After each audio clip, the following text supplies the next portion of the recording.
5 principles of Ooh. creating an amazing, attractive offer, All right. even Five. if your product is not that cool. Even if You your think product sucks and is boring, Mhm. you can make it cool with Christian's 5 principles of making shit cool. So today's topic is about creating an offer. And you guys may be thinking, like, what do you mean, man? I got offers. Or what do you mean, man? Our business can't have offers. Like, there's no way to get creative. We're going to dive into it. But before we get into how to create the offer, I feel like we got to take like 3 steps back. So, what we're talking about is offers when it comes to cold outreach, email marketing, trying to get attention from people that are already getting attention from everybody else in a noisy market. So, if we take a step back and we say, you need to, like, cold email marketing is actually increasing over the last couple of years of effectiveness because of AI going through and hitting on search and the zero click type of environment that we're in. Everybody's out there, not just us. Everybody out there, from HubSpot to everybody bigger than HubSpot, is saying email marketing is becoming more effective. So when we take a step back and say, how do you first, like, let's start with like the basics of, I don't know. I feel like let's start with the basics of like inbox placement, inbox setup. Christian, run people through how we do things here a little bit different than most. Yeah. So rule number 1 is that we don't use our typical inbox that we use every day, right? We don't send emails from that inbox. Why? Well, because sending a lot of emails, if you're sending a large amount of emails from your typical day-to-day use inbox, can hurt your inbox reputation, your domain reputation. So those AI filters that companies are using now to filter out emails might hurt you. So even emails that you're sending on a day-to-day basis, like invoices, emails to existing customers, and so forth, could get affected. So rule number 1 is to not use your daily use business inbox. So we create multiple inboxes on different domains to be able to send out emails to cold contacts. Yeah, and so with that, it's like, if you're abccompany.com and you're sending emails normally, a lot of agencies will come in, or even marketing people come in and be like, dude, I'm going to send out so many emails from Joe at abc.com, and then you're going to break the domain, and then your normal stuff won't be sending and being delivered. That's what Christian's saying. And so what we do is we grab 3 to 5 domains, we purchase them similar to your company, and then we create up to 5 email addresses at each of those domains, because we're trying to do this at scale, not send 100 emails a month. We're trying to send 1,000, 2,000, 3,000. The only way to do that and actually have it stick is by having multiple domains and multiple email addresses per domain. Right. And then the second aspect to that is a what we call the warm up or ramp up period. So once you get all of those new boxes on a different domain that's not your main domain, so you have to let the process run for at least 3 to 4 weeks. So your new email inboxes get and form a reputation with the email service providers. So essentially, we're just sending out messages to different email addresses on different boxes.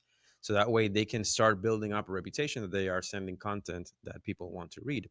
And then different platforms do it differently. We try to use the same copy we're going to use for the actual emails that are going out with the offers and everything.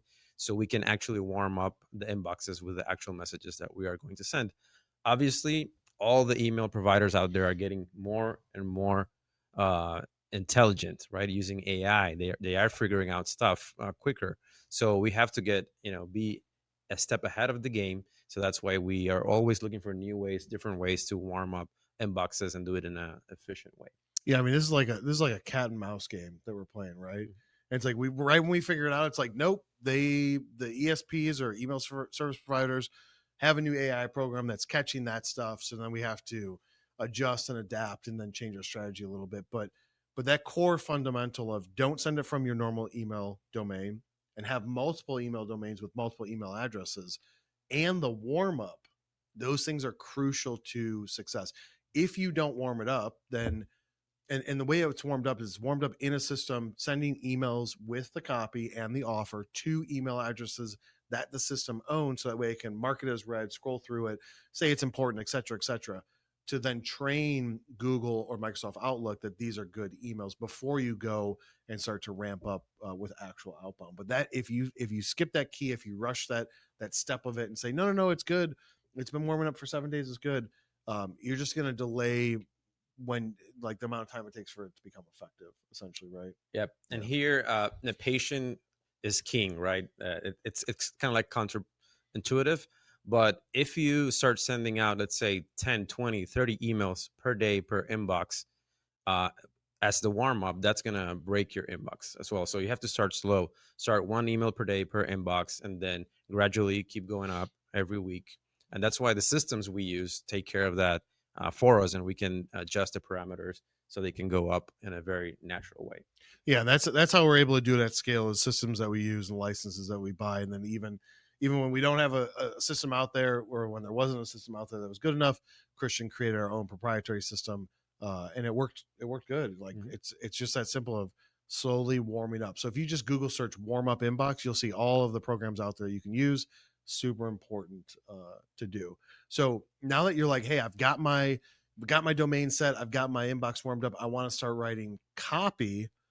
This is where it gets boring typically. Yeah, it does. And then this is where we want to go through what is the offer. So what points do you have behind it before we dive into it? So here's what I'm thinking.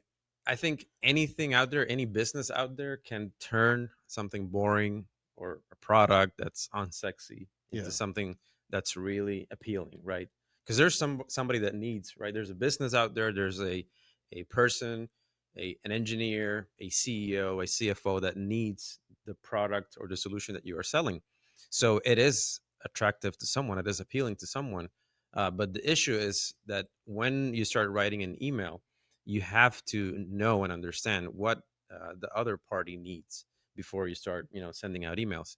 So that's a key component: understanding what their need, what their pain point is, before you start, writing an email, so you understand what you're offering. Yeah. And then another thing I would say is that there is something.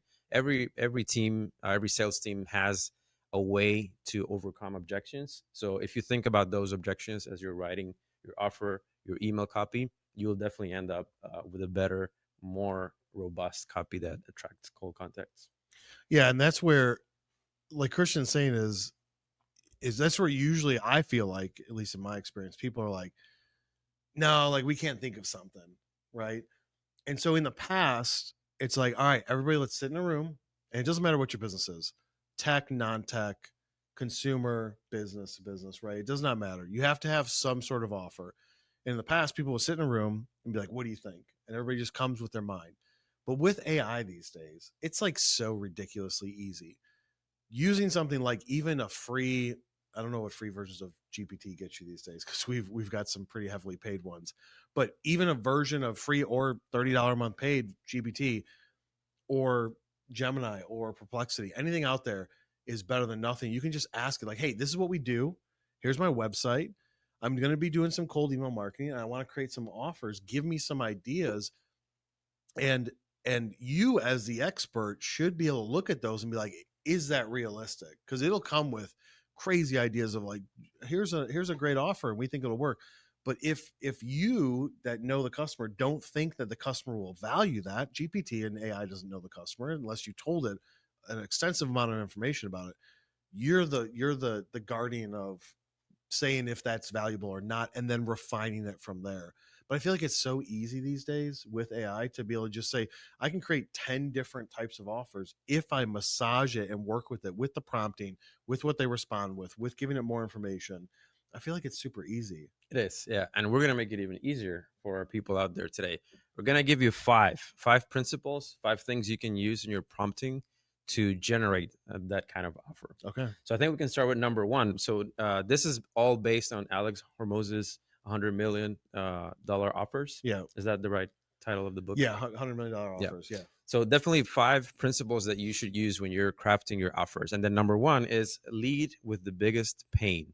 And one of the things that you have to do is just make the email, the copy, relatable to whoever's going to read it, so they can see themselves in the email copy, right? So they know that they can relate to it. So Kyle, can you give us an example on how we can lead with the biggest pain?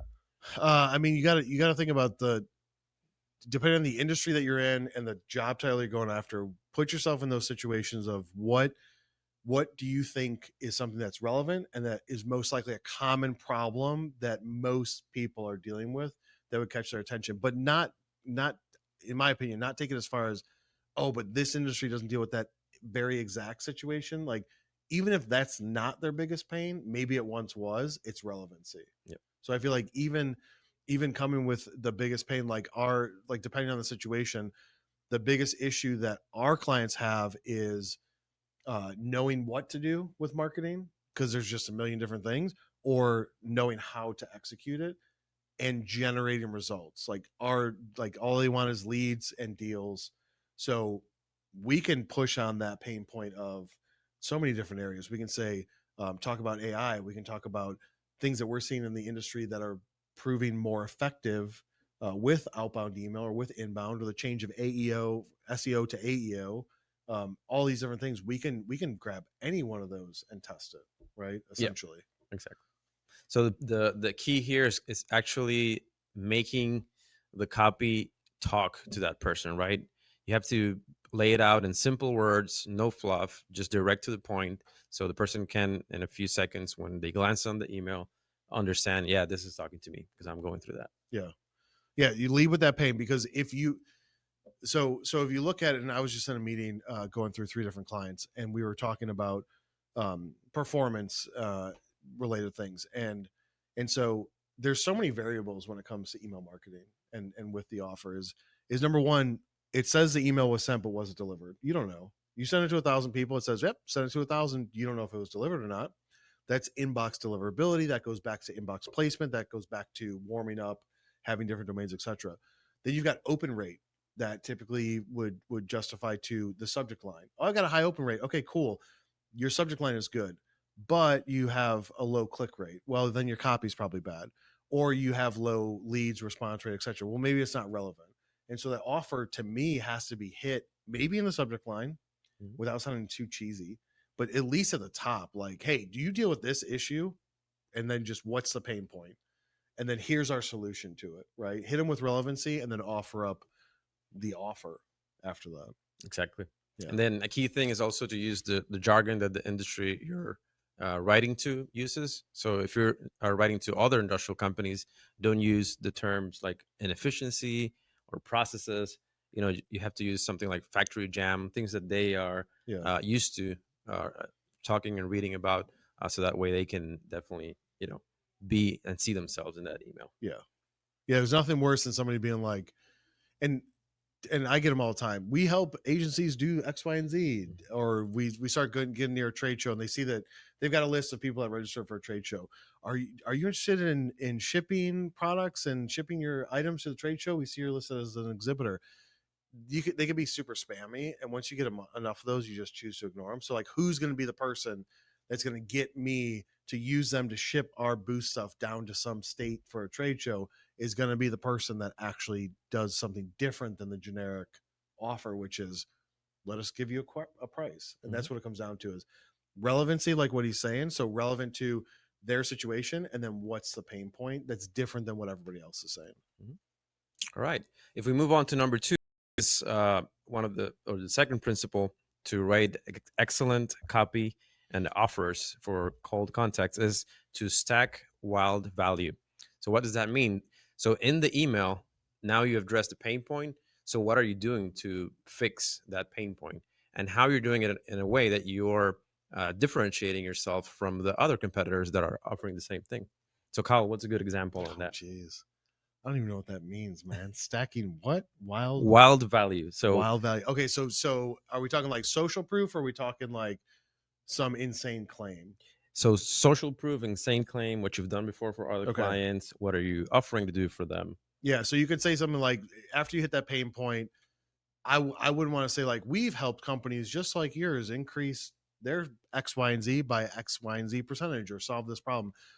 So sticking with relevancy, you got to say like, either in my opinion, tuned to your experience, or things that you've accomplished in the space, or something that is directly related to that pain. So you could say, here's a pain point, and here's a company, social proof. Here's a company that we helped, and it doesn't have to be a specific name. You can just say, a company in this industry which you're in or which you're adjacent to, and we help them increase X, Y, and Z by 368%, or we help them reduce something by X percentage. So like some big claim or wild claim, I feel like going with that. We've got a client that does industrial lights, and so um, what most companies would do with industrial lights is like, hey, we care about energy, right? And like, we're going to save you energy. Nope, not this company. This company is smart enough, and which is why we love working with them. They're smart enough to say that they kind of care about energy, but what they care more about is downtime. And downtime comes from lights resistant to hazardous conditions and extreme conditions that are in the environment and burning out. And when the light bulb does burn out at 130 feet in the air, shout out to our guys over there at that company. They have to shut down an entire area of the plant, and that takes hours. So their claim is not about the kilowatts per hour that you can save or money per year that you can save, or even not even necessarily that their lights will last longer. Because it's like, oh, your lights last longer, but I've got old fixtures, and so I can't shut down my plant for days with or weeks with to replace all these fixtures or months. And it's like, oh, don't worry about it. Ours is a retrofit and just snaps right in. It takes like 2 minutes. Plus, it's lighter, so it lasts longer. It's lighter and it's brighter, and it also fits within your existing structure, and you don't have to change or rewire anything. And no outside contractors. It's like that's a no brainer. So at that point, it's just like get that offer and get that copy in front of people, and it should be slam dunk. Yeah, and that's a good segue into the third principle, which is add urgency. Yeah, At some point, everyone has a need, but not everyone has the same need at the same time. right, That's why we want to go after a lot of people to try to hit the ones that have the need right now. right. And if you add urgency to your offer, maybe you can ask, what was the last report showing that you lost X or Y or Z Yeah. on what's your boss, right, asking you about. So if you try to add that urgency tied to your offer, that's going to help a lot. What examples can you think of that? I mean, the biggest one for urgency that I have always come across that I feel like is the easiest is end of year urgency Mm. to spend that money, because you want to spend that money before you report it on taxes. You do not want to carry over too much. I don't care how big of a business you are. Every size company goes through it. We want to spend X amount of dollars to reduce our overall bill. So we need to do end of year capital expense type things, buy the machine that's going to come, buy the equipment that's going to come in January, but invoice me in 2025 versus 2026 because I want to spend that money.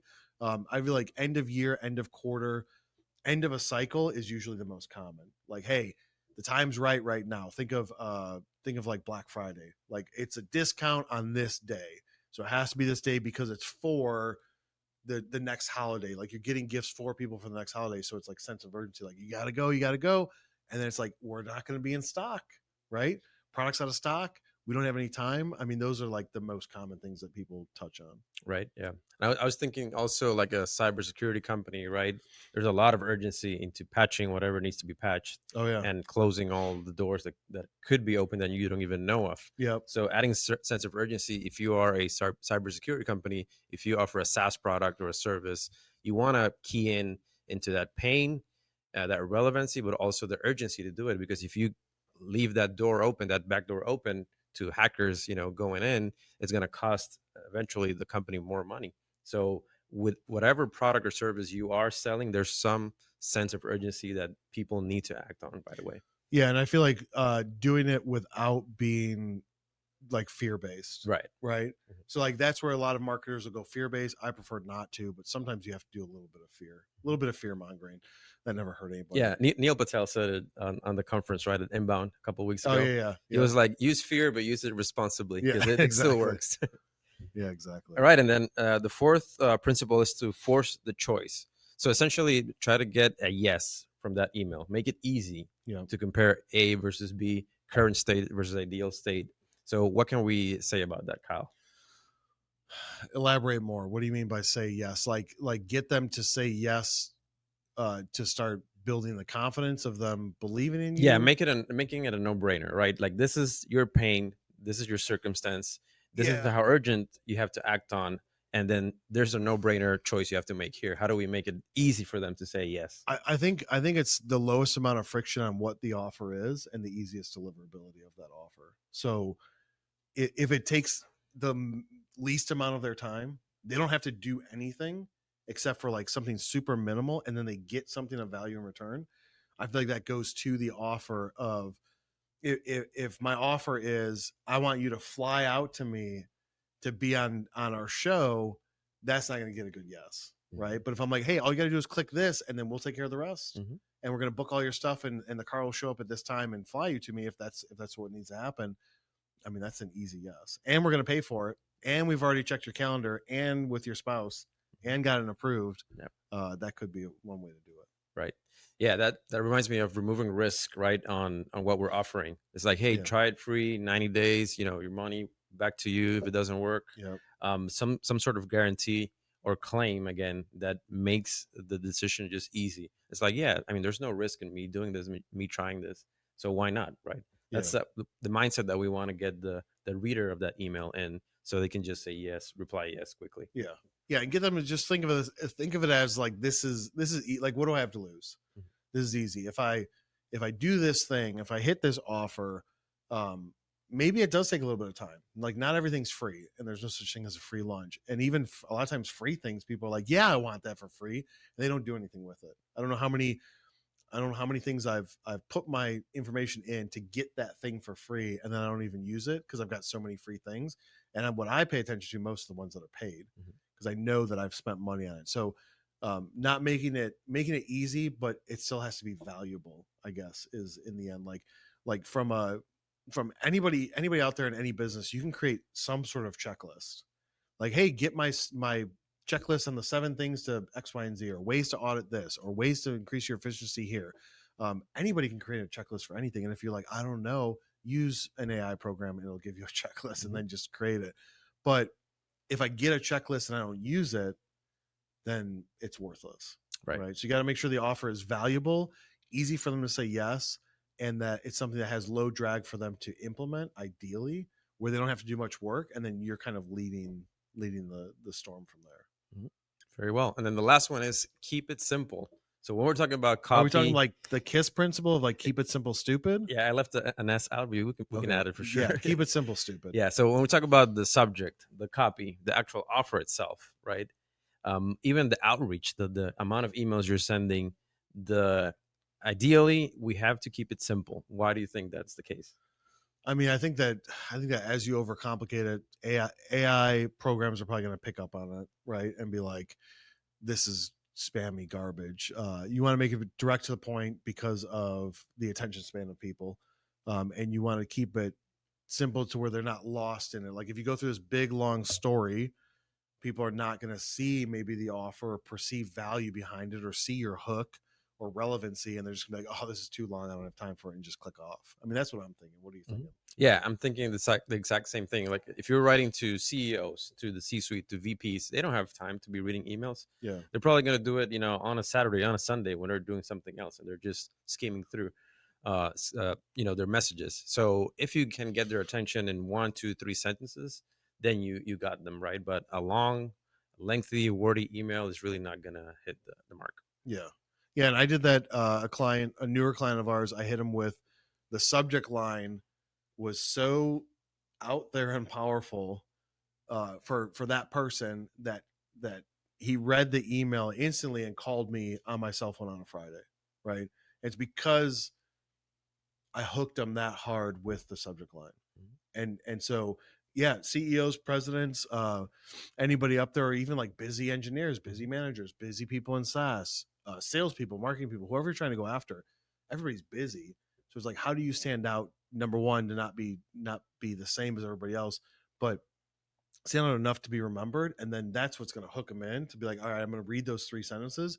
Your stuff better be on point, because if when they get in those first 2 sentences, if it sucks, if it's like, hey, at Milan Media, we've been helping companies like yours for the last 10 years and blah blah blah, that those intros suck, and they will be like, nope, skip, next, I don't need it. But if you start with something punchier, like do you think that your marketing sucks right now, question mark, like they're gonna be like, oh dude. And then they maybe read further, and then my offer could be a free marketing assessment, and all I need from you is 45 minutes of your time, and I'm going to give you like an 8-page document saying what you should do for the next 12 months to increase your marketing. Right. That's an active campaign that we have where we hit people with that, and the offer is a free 45-minute call to go through a discovery initially, and then we create like I think it's like a 4 to 6 page strategy of where to focus for the next 12 months, completely free. All it costs you is 45 minutes of your time. I mean, and at that point, they could take that strategy and run with it, or maybe they're like, "Hey, I just want you to implement it," or maybe they just don't do anything with it. But at least we're providing them with some sort of value. So how about if we go into some real life examples, Kyle? What would you do if you were the marketer of a company? If you were the guy that Yeah. they hired to take their offer out there? So let's, if you guys are whoever's watching this live, and I know we were late to send out invites, but anybody watching this live or even on the replay, put your company's situation, what your product is, what your service is, in the comment section, and we'll give you an offer live, or we'll do it on replay through comments. But let's look at us, for instance, because I feel like there's a lot of marketing agencies out there. I feel like they all do the same thing essentially, right? We're here to market you. We're going to make you the best. We can have a lot of different offers, but what is a pain point? So right now, and coming out of Inbound that Christian and I have spent a week at in San Francisco, the first week of September, and then I was at FabTech last week at the trade show for the first half of the week. The big talk and everything that's going on is AEO, or AI engine optimization, or AIO as Neil Patel calls it, AI overview, and like what's happening to my search results. And so the hook could be, and I feel like this would be super relevant. The way I would position it is, have you seen a 10 to 30% reduction in organic traffic in the last 6 months? And anybody in marketing would be like, yes, I have, if you're paying attention to it. And then it's, can we do an AEO audit or grade of your current website to see how you're showing up in AI? Everybody knows that's in marketing paying attention. 0-click is the thing, meaning people type in a phrase, type in a question, looking for your services, your products, etc. AIO, Gemini's AI overview shows up, and they don't have to click because they got their answer. And so even if you go and Google search 0-click, you'll see everybody talking about it, right? And so since it's out there, relevant pain point right now, going into 2026, I would want to offer, hey, is this relevant to you? And if it is, here's some social proof for the wild claim. We help this company go from reaching the top 2 positions in the overview on the right hand side with links, or get cited in it out of these major competitive keywords. Are you open to doing a quick AEO audit checklist? And then it's just like, if you are, click this link. That link takes you to a form. You punch in your website, first name, last name. You get a report when it's done. Now I can follow up with you from there. I can see who clicked, who filled out, and I can follow up with you. That's like a super easy one. Strategies, checklists, audit your website performance, all those things I feel like are the easiest examples. I think where people struggle is like, I've got this complex thing that I'm selling that's like super in depth and it's very techy. How could I possibly, like, let's say if you have a machine, if you're selling a machine, Christian, what's an offer? But first thing that comes to mind is, what I have to understand, what does my machine do, right? For people, what is the end result? What are they gonna be generating, creating, fabricating? What are they gonna be selling, right? And then I can just say, hey, how much are you producing now? Is your production output, less than what it was before, or is your maintenance, or is maintenance cost eating on your revenue? Yeah. So I would try to get to that pain point where I know my machine is way better than his machine. It doesn't matter the details, the engineering, or how the microns are being output. So the idea is to figure out how can I get them to the better state, to the ideal state with my equipment, I would say. Yeah, and then your offer could be something like so what's super common in the tech space is calculators, worksheets, right? Go to this site, do this calculation. You can say, how many parts are you making a year? How much money are you spending on this? And then in the background, your calculation says, well, our piece of equipment would save you this much dollars. I think that in general, creating the offer for those either doing it from scratch, which I think is a lot of people, you have to look at I look at it as 2 offers. What's an offer I can do today, low drag, low friction, I don't have to do a bunch of crazy stuff, versus an offer that I want ideal state, a calculator, a tool, a guide, some sort of complex, like you put in information, I then read it, send you back something for free. Those things I feel like plan for those in 60, 90, 120 days or further, depending on the complexity behind it. But don't use that as like, I don't have that, therefore I can't do email marketing until that's done. There is something that could be low drag right now that you can do for your customers. That's not just here's a tool to use. It's got to be something where an assessment or something that's going to be not a big deal by you offering up for free, but something that you can scale. And that's one key is like, if my only offer is an audit and strategy on your marketing and I'm the only one that can do it, then I can't scale that as much as if it was you punch in this information and we have this program that spits it out, that I can scale to the moon. And it just keeps on going and it goes into funnels and automation and workflows, etc. But you have to make it to where it is somewhat scalable, right? To whatever scale you want to take it, whether it's 100 people a month or 1,000 people a month, the offer has to be scalable. Here's some good ones. So like cybersecurity services, and I just went into ChatGPT. I'm using ChatGPT 5. We've got a team license. We spend lots of money with them a month. But cybersecurity services, everybody knows cybersecurity, blocking spam from coming to your site. So a bad offer would be contact us to discuss security solutions, right? Maybe boring. That sounds very boring. Yeah, you need like a boring button. Yeah, that's what we should do. We should have people come. We should do like a live call-in show and have people like come through and call in, and then you're like boring. It's like so that's super common though. Like reach out to me, book time here. That's not an offer. Like an offer is not getting them to just fill out a form for you to talk to them. So it's super common with that. Contact us to discuss security solutions and maybe learn why we're the best security solution company in the world. What a better one could be, get a free dark web scan to see if your company's data is exposed right now. That's pretty good. Now, keep in mind, this was like 30 seconds, quick prompt, and I use this stuff every single day. And even still, maybe it takes you 60 seconds to get to it. Quick prompt, here's my situation, give me some examples of bad and good. Financial advisor, okay, wealth management. Bad would be schedule a consultation. How many times have you seen like schedule a consultation? A million times. Websites have it. That's the call to action. Email, schedule looking forward to consultation, book time on my calendar here. So you're like putting all of the work on the person. You haven't even given any value yet. I'll give you value on the call, not beforehand though. I'm going to give you value on the call. It's like, no, give them value now to get them to do the call. A better way to do that is access our 10-minute retirement readiness quiz and get a personalized score instantly. I mean, that's pretty good. That sounds way better for sure. And this gave me 10 examples from all different industries. And I'm sure if I honed in on it and gave it some, like what you said, current state, what is the customer pain points? What do they typically deal with? What's your value versus your competitors? What separates you? Put all that information into it and then say, and I want to create a couple different offers, low drag, stuff I can do today, not building out massive forms and calculators and stuff today. You'd be shocked at how creative it can get. And the last one that I'll share, let's see, ecom. Oh, here you go. I've never heard of this one before. Roofing company, home construction.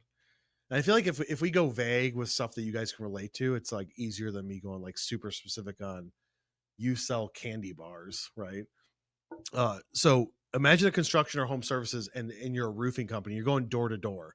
That happens. I'm sure you get hit. Yeah, too. I get like 5 of those a week. Yeah. Do you still? Yeah. See, I usually get it during like hail season and they come by and they're like, hey, sir, we just fixed Billy Bob's. We're doing Billy Bob's roof down the street and wanted to stop by. And he said that you'd be interested. And I'm like, man, ain't no Billy Bob down the street. Or I'll be like, what's the last name? And then they're like, I don't know. So imagine a roofing company, contact us for a quote.